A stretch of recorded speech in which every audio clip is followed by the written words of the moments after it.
Hello, and welcome to another episode of 3 and 5, an educational series for hospital executives brought to you by CompleteRx. I'm your host, Senior Marketing Specialist Rachel Rahm. In today's episode, we sit down with CompleteRx Director of Pharmacy Informatics, Justin Sotomayor. Justin and his team have dedicated a ton of time working with our client partners to improve their CDMs, reducing errors, and uncovering hidden cost savings. Today, Justin is sharing 3 tips hospital executives should consider when planning a CDM optimization project. Welcome, Justin. Thanks for joining us in today's episode. No problem. My pleasure. So, Justin, we work really closely with our client partners to ensure that every aspect of their pharmacy is optimized, and technology is no exception. Let's talk about charge description masters, or CDMs, and who typically manages the system, and why we think pharmacy is a more effective fit. Sure. So, in our experience, the CDM is managed by the finance department of the hospital. Really is due to the fact that all charges reside in whichever particular electronic health record, or EHR software module that the billing department is using. This not only includes medication charges, but really all the charges throughout the hospital: procedural, lab, radiology, the bed charge, environmental charges, and really any other charges that are billed to a patient, both on the inpatient and the outpatient setting. In a well-organized health system, regular means of communication are established to connect the department's leadership to determine the pricing structures and the cost changes that need to be made to those line item entries. Some places use paper, some places use email. It really just depends, but as long as that established means of communication is intact, that's usually what happens. Historically, we've seen that the person in charge of purchasing medications, most likely a pharmacy technician, may not have the means to audit and compare their purchase prices, even if it's sent to them by the third-party drug vendors, just really due to the sheer volume of the different medications that are ordered. CompleteRx uses a proprietary tool that compares the hospital's actual purchase price of the drug to the purchase price of what they actually pay that is in the system. There's a cost field in their charge formula, and we make sure that the hospital is receiving maximum reimbursement for medications and not leaving any money on the table. The discrepancies are shared with the finance department after we do the review, or the pharmacy department, wherever that cost formula looks to generate the charge. And then the outliers are updated into current purchase prices. We recommend a regular audit of these high-cost medications at a minimum, quarterly, and a full CDM audit scheduled annually. And this will include all the drugs in the drug master. Definitely. So making sure we're tracking and we're auditing is super important.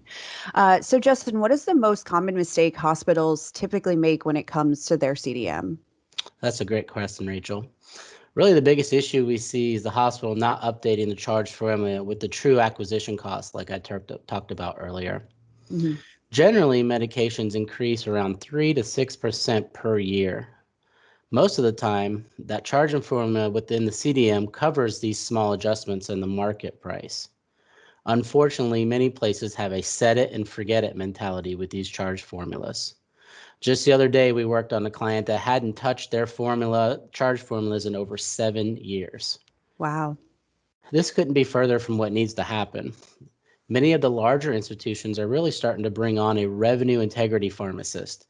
That position is designed to handle such changes, including charging updates, prior authorizations, third-party payer rejections, and etc. This greatly enhances the pharmacy's revenue and the hospital's revenue as well because it's monitored in real time. The changes to pricing, formularies, and audits can be communicated to the finance department immediately, and those changes can be made in the CDM so the appropriate bills are being sent out. The cadence for cost changes communicated may be much slower for non-pharmacy departments, just due to the nature of the business. The materials not changing in prices rapidly. Drug prices are sometimes rapidly escalated, even overnight, due to Wow. unforeseen circumstances, changes on a much more frequent basis and at a higher rate, greater than that 6% that I talked about earlier. Yeah. Wow. So are there specific areas we look at during our optimization process in addition to drug price that are typically overlooked? Yeah, so we really have two different processes that we do. We have a CDM cleanup, and we also have a medication use evaluation. So, on that medication use evaluation, we really look at the whole revenue cycle process from the acquisition of drugs to the patient charge to reimbursement. So, we're getting that full revenue cycle review. Our Okay. proprietary process provides hospitals with a full view of their bottom line, including the labor, overhead expenses, the cost of the buildings, any of that sort of thing. Hmm. Really, organizations want to know if they are at least covering the cost of medication in their bills once they get reimbursed from the patient or third party payer. Right. So, sometimes the answer to that question is no, they're losing money. Hmm. Um, but they don't even know it. So we provide an in-depth review of those issues, a lot of the times looking at just the high cost medications. We compare dose, disease, payer mix for those top outliers. And then we really help the hospital's clinical team make informed decisions about formulary items that are just as effective as the higher cost drugs, but we use a specific treatment modality and change it to a lower cost item.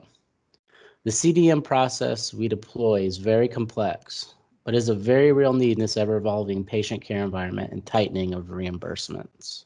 Absolutely. Well, Justin, thank you so much for sitting down with us today and sharing some of your experience and your expertise with our listeners. We really do appreciate your time. Oh, it's my pleasure. Thanks, Rachel, for having us again. All right. Have a good one. Thank you for tuning in to this month's episode of 3 and 5. If you enjoyed the content, please give us a like or share, and don't forget to subscribe to our social channels to keep up with this series and much more content from CompleteRx.